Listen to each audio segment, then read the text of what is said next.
그래서 우선은 1억이란 돈이 생기는 게 가장 중요한 것 같아요. 어떻게든 투자금이 있어야 우리가 투자할 수 있잖아요. 그렇다면 지금 시점에서 가장 중요한 게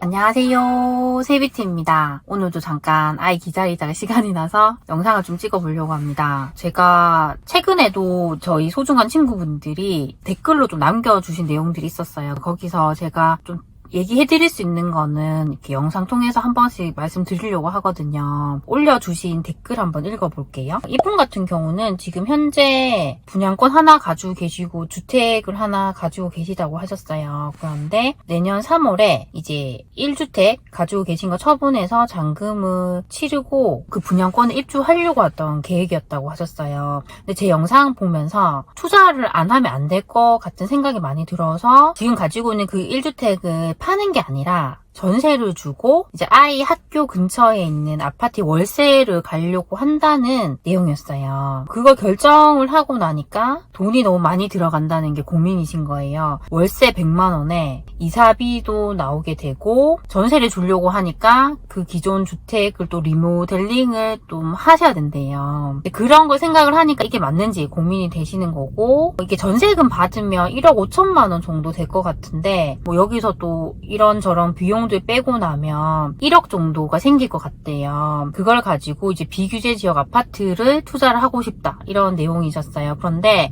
걱정되는 건 아파트 고르는 게 너무 겁이 난다, 이제 이런 내용이셨어요. 그래서 아예 모르는 그런 지역이 아니라 근처, 본인이 실거주하시는 근처에 있는 그런 아파트 분양권을 초반 프리미엄을 주고 사는 건 어떨지 이제 그런 고민을 적어 두셨더라고요. 근데 우선 이런 이분의 글을 읽으면서 되게 공감을 많이 했어요. 제가 처음에 투자할 때도 정말 이분이랑 똑같은 마음이었어요. 그러니까 제가 잘 모르니까 무조건 제가 실거주하는 그 집 근처 아니면 그 지역 안에서만 보려고 했어요. 근데 이게 만약에 그 지역 자체가 현재 저평가 지역이고 흐름이 괜찮으면 이렇게 하셔도 돼요. 그런데 만약 그게 아니라 정말 이 지역이 오랫동안 상승했고 어떻게 보면 지금 만약에 고점인 상황이라면 얼마 안 가서 이런 지역들이 하락으로 갈 가능성도 있단 말이에요. 그럼 특히나 투자 경험이 없으신 분들 같은 경우는 되게 위험해질 수 있어요. 그래서 저는 이런 부분도 잘 감안을 하셨으면 좋겠어요. 좀 제가 아는 분 얘기를 좀 해드릴게요. 제가 아는 분은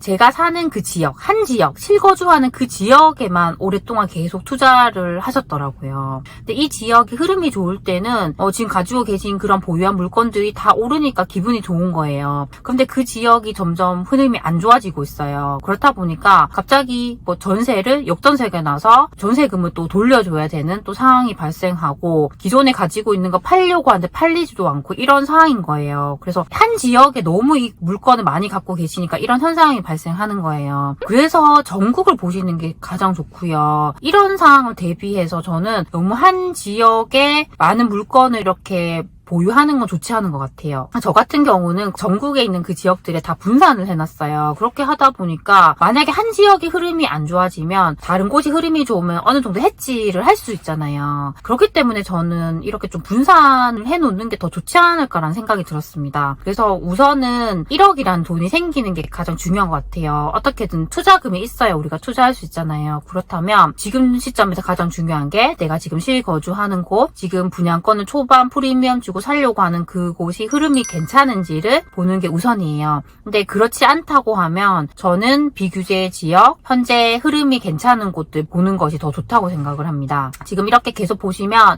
비규제 지역이 좋은 점이 일단 우리가 2주택이 되어도 취득세 중과가 안 된다는 게 가장 좋아요. 지금 시점에서 만약에 분양권 내가 매수를 하시잖아요. 그러면 분양권을 계약하는 그 시점부터 주택 취득세 중과를 위한 주택수가 카운트가 돼요. 그리고 두 번째로 또 말씀드리고 싶은 건 이분이 이제 실거주 집을 전세를 주고 월세를 가려고 한다는 내용이잖아요. 그렇게 하다 보니까 월세가 월 100만 원이 나오고 뭐 이사비도 생기고 이런 비용들이 나오는 거예요. 그런데 저도 똑같이 해봤어요. 저도 월세로 100만 원씩 매달 냈고 이사비도 나왔고 여러 가지 비용들이 들었어요. 그런데 이때 중요한 게 있어요. 왜 이렇게 하는지를 잘 알아야 돼요. 근데 이분이 내가 투자를 해야겠다는 그 마음을 먹으신 거잖아요. 그렇다면 저는 이 정도 비용은 충분히 충분히 우리가 감안해도 된다고 생각을 합니다. 내가 이렇게 월세를 살지만 분명히 다른 곳에 지금 투자를 하실 거잖아요. 하실 거고 정말 제대로 투자를 하셨다면 그 물건이 점점 더 상승을 할 거예요. 그렇다면 지금 월세 살면서 매달 나가는 돈 그런 건 굳이 신경 쓸 필요가 없을 것 같아요. 예. 저도 정말 그랬었고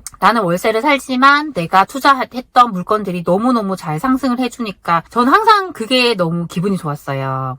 이제 해보시면 제 마음이 어땠는지를 잘 알게 되실 것 같아요. 지금 이 영상을 보시는 분들 중에도 1주택자인 분들이 있을 거예요. 아니면 이분처럼 1주택인데 내가 분양권을 하나 더 갖고 계신 케이스도 있을 거예요. 그렇다면 굳이 내가 거기에 실거주할 필요는 없어요. 내가 1주택을 팔고 그 분양권에 실거주할 필요도 없고 그걸 전세해 줄 수도 있잖아요. 그렇게 하고 또 다른 곳에 투자가도 되고 이렇게 그냥 내 물건을 늘려가면 되니까 저는 그렇게 하면서 내 자산을 늘려가는 게 더 좋다고 생각을 합니다. 제가 이렇게 말씀드리면 어떤 분들 보유세는 신경도 안 쓰냐고 종부세는 어떻게 할 거냐고 얘기 많이 하시더라고요. 근데 종부세 같은 경우도 저는 전략을 잘 짜면 크게 우리가 부담하지 않아도 된다고 생각을 해요. 아니면 종목을 좀 다르게 할 수도 있잖아요. 꼭 아파트만 살 필요는 없잖아요. 이런 비주택 같은 것들은 종부세 대상이 아니니까 그런 것들도 충분히 할 수 있어요. 그래서 어느 정도 아파트 투자하시고 또 나머지는 그런 비주택 같은 거 같이 세팅해서 가셔도 되니까 충분히 괜찮고요. 아니면 입주권 볼 수도 있잖아요. 입주권은 건물이 없으니까 종부세 안 내도 되잖아요. 그런 식으로 해서 계속 그냥 공부하시면서 저는 투자할 수 있을 것 같습니다. 그리고 어떤 분이 또 저에게 댓글을 다셨는데 그분도 약간 비슷한 케이스이긴 한데 이분은 1주택인 거예요. 1주택 갖고 계시는데 이걸 전세로 주는 게 좋을지 아니면 아예 팔고 다른 곳으로 갈아타기를 하면 좋을지 그런 고민을 남기셨더라고요. 그런데 이때 중요한 게 뭐냐면 그 1주택이 이게 정말 똘똘한 것인지 아니면 정말 못난인지를 잘 보고 결정하셔야 돼요. 여기가 그래도 정말 입지적으로 괜찮고 수요가 있는 곳이라면 저는 굳이 이걸 빨리 팔 필요는 없다고 생각을 해요. 그래서 이걸 전세를 주고 내 투자금을 좀 더 보태가지고 시드머니를 만든 다음에 또 두 번째 투자를 하는 게 훨씬 좋다고 생각을 해요. 그래서 하나보다 내가 두 개를 가져갈 수 있으니까 그런 전략을 쓴다거나 그렇게 하는 게 좋고 그냥 지금 이 1주택이 정말 못난일 수 있잖아요. 정말 수요도 없고 내가 내놔도 잘 팔리지도 않는 물건이라면 굳이 그걸 오래 가져갈 필요는 없어요. 그래서 그런 것들은